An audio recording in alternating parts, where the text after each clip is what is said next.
نحمدہ و نصلی علی رسول الکریم بسم اللہ الرحمن الرحیم۔ آج کے اپنے لیکچر میں ہم نبوت کے 7ویں سال کے واقعات کو دیکھیں گے۔ یکم محرم الحرام کو ایک قول کے مطابق آپ صلی اللہ علیہ وآلہ وسلم کی نبوت کے 7ویں سال میں قریش نے ظالمانہ تحریر کے ذریعے بنو ہاشم کا بائیکاٹ کیا۔ اب یہ جو بائیکاٹ ہوتا ہے اس کی کچھ ریزنز ہیں، کچھ وجوہات ہیں، وہ انشاءاللہ آپ کے سامنے بھی رکھی جائیں گی کہ آپ صلی اللہ علیہ وآلہ وسلم کی معیت میں بنو ہاشم اور بنو مطلب بن عبد مناف شیبہ ابی طالب میں محصور کر دیے گئے۔ آپ صلی اللہ علیہ وآلہ وسلم کو ان دو قبیلوں کے ساتھ بنو ہاشم اور بنو مطلب ان دو قبیلوں کے ساتھ شیبہ ابی طالب میں محصور کر دیا گیا، اور آپ صلی اللہ علیہ وآلہ وسلم 3 سال تک اپنی جماعت کے ساتھ اپنے ساتھیوں کے ساتھ یہاں پہ محصور رہے۔ اس کا پس منظر، اس کا بیک گراؤنڈ یہ ہے کہ کفار نے کیوں محصور کیا آپ علیہ السلام کو اور آپ کی جماعت کو۔ اس کا پس منظر یہ ہے کہ قریش نے دیکھا کہ آپ صلی اللہ علیہ وآلہ وسلم لوگوں میں مشہور ہوتے جا رہے ہیں، فیمس ہوتے جا رہے ہیں، آپ کی بات کو لوگ مانتے جا رہے ہیں، دن بدن ان کا دین سمٹتا جا رہا ہے، یعنی کفار کا، اور آپ صلی اللہ علیہ وآلہ وسلم کا دین یومن فیومن پھیلتا جا رہا ہے، یعنی ڈے بائی ڈے انہانس ہو رہا ہے، بڑھ رہا ہے۔ حضرت حمزہ رضی اللہ تعالیٰ عنہ، جیسے پہلے بتایا گیا، 6 سال میں، پچھلے سال میں حمزہ رضی اللہ تعالیٰ عنہ اور عمر رضی اللہ تعالیٰ عنہ دونوں حلقہ اسلام میں داخل ہو گئے۔ اس سے کفار کو بہت مات پڑتی ہے اور کفار بہت ویک ہو جاتے ہیں، کیونکہ دو بہت بڑی پرسنالٹیز اسلام میں داخل ہوتی ہیں اور بڑا اس سے بہت اثر ہوتا ہے، اور یہ بہت ہی مؤثر پرسنالٹیز تھیں جو اسلام میں داخل ہوئیں۔ عام مسلمانوں نے حبشہ کی ہجرت کر کے نجاشی کے یہاں پناہ لی، اور نجاشی کا رویہ بہت اچھا تھا، حسن سلوک کے ساتھ پیش آیا اور بہت اچھا حاملی ویلکم کیا اس نے مسلمانوں کو حبشہ میں۔ اور دوسری طرف جو مکہ میں موجود تھے ابو طالب اور ان کی برادری بنو ہاشم، آپ صلی اللہ علیہ وآلہ وسلم کی نصرت اور مدد پر کمر بستہ تھی۔ تو قریش نے باہمی طور پہ یہ معاہدہ کیا کہ کس طرح بنو ہاشم اور بنو مطلب کا ہم لوگ بائیکاٹ کریں۔ جب ان کا بائیکاٹ کریں گے تو اس طرح سے بائیکاٹ کریں گے کہ شہر کے باہر ایک بستی میں انہوں محصور کر دیا جائے گا، اور اسی گھاٹی کو وہ شیبہ ابی طالب کا نام دیا جاتا ہے۔ اچھا، جب قریش والے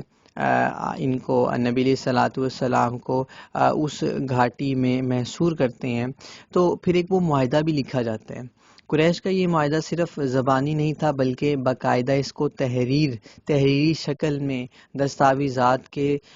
فارم میں اس کو تیار کیا جاتا ہے، اور اسے خانہ کعبہ کی دیوار پر آویزاں کر دیا گیا۔ اس کی دفعات، اس کے پوائنٹس یہ تھے: نمبر 1، رسول اللہ صلی اللہ علیہ وآلہ وسلم کو بنی ہاشم اور عبد المطلب سمیت شہر بدر کیا جائے گا، یعنی 2 قبیلوں کے ساتھ آپ علیہ الصلوۃ والسلام کو شہر سے باہر نکالا جائے گا۔ دوسرا، قریش کا کوئی فرد ان سے رشتہ ناتا نہیں کرے گا۔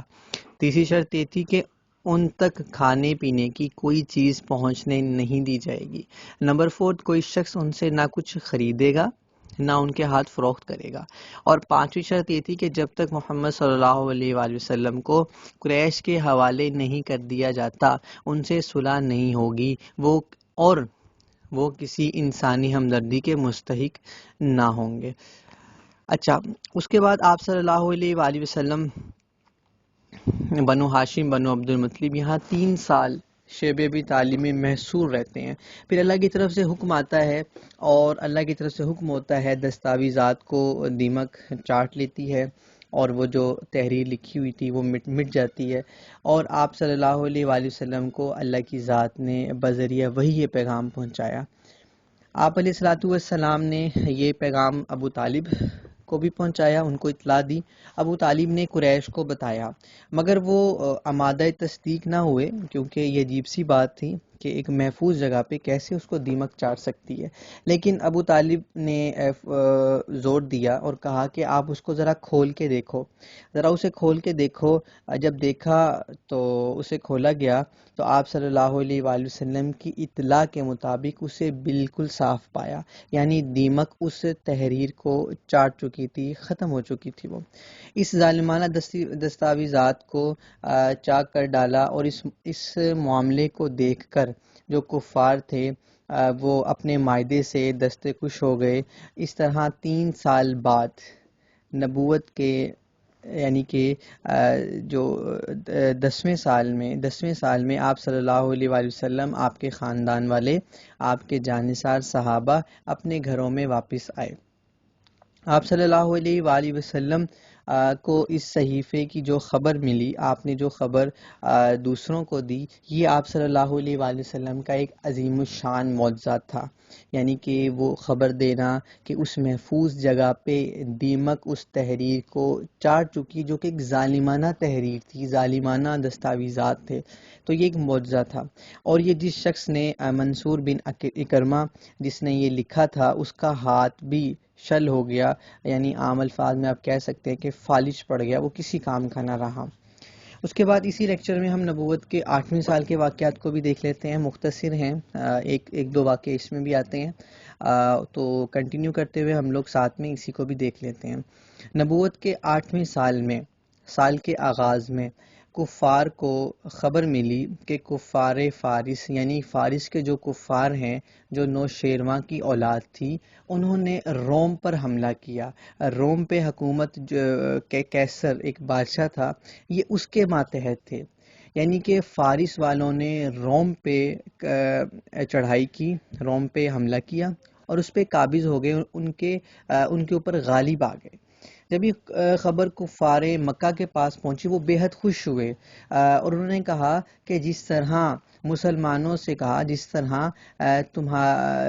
جو تم اہل کتاب ہو اور روم بھی اہل کتاب ہے، فارس بھی بے کتاب ہے، اور مشرکین مکہ نے کہا ہم بھی بے کتاب ہیں، تو جس طرح ہمارے بھائیوں نے تمہارے بھائیوں پہ حملہ کیا، اس طرح ہم بھی تم پہ حملہ کریں گے اور تم پہ غالب آ جائیں گے۔ مسلمانوں کو اس کا رنج ہوا۔ اس پر اللہ تعالیٰ نے سورہ روم کی ابتدائی آیات نازل فرمائی، جن کا مفہوم یہ تھا کہ 10 سال کے اندر روم پر دوبارہ فارس حملہ کریں گے، اور اس دفعہ فارس پر روم قابض ہو جائے گا۔ اسی سال میں یہ واقعہ پیش آتا ہے، ابوبکر رضی اللہ تعالیٰ نے کفار مکہ کو یہ آیات سنائی تو کفار نے یہ تسلیم کرنے سے انکار کر دیا۔ ابی بن خلف، جو کہ منافقین کا سردار تھا، اس نے ابوبکر رضی اللہ عنہ کے ساتھ یہ شرط لگائی کہ اگر تمہارے کول، یعنی 9 سال کے اندر روم فارس پر غالب آئے گا تو تمہیں 100 اونٹ دوں گا، اور اگر ایسا نہ ہوا تو تمہیں 100 اونٹ مجھے دینا پڑیں گے۔ ابوبکر رضی اللہ تعالیٰ نے ان کے ساتھ یہ معاہدہ کیا، یہ شرط منظور کی، اور کسی ضامن کو مقرر کیا۔ جس دن مسلمانوں کو جنگ بدر میں فتح ہوئی، اس دن یہ اطلاع آئی کہ روم فارس پر غالب آ گئے۔ یہ سن کر مسلمانوں میں مسرت کی لہر دوڑ گئی، جیسا کہ حق تعالیٰ شاہ نے بھی قرآن مجید میں ارشاد فرمایا، اور اس دن خوش ہوں گے مومن۔ ابوبکر رضی اللہ تعالیٰ نے ابی بن خلف کے ضامن سے 100 اونٹ وصول کر لیے، اور یہ قصہ کافی طویل ہے، لیکن اس کو مختصراً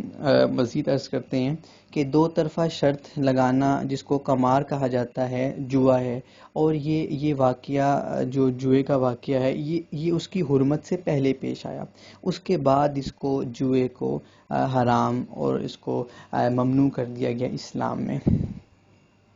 اس کے بعد اسی سال میں اوس اور خزرج، جو کہ 2 یہودیوں کے قبیلے ہیں، ان کے درمیان بھی جنگ ہوتی ہے،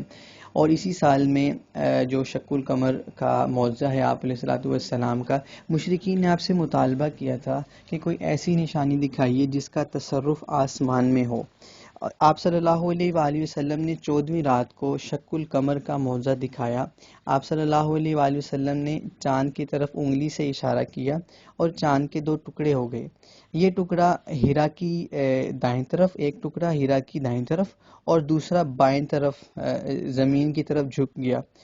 جو جبل ہیرا ہے، ہیرا کا پہاڑ ہے، دونوں کے درمیان نظر آتا تھا۔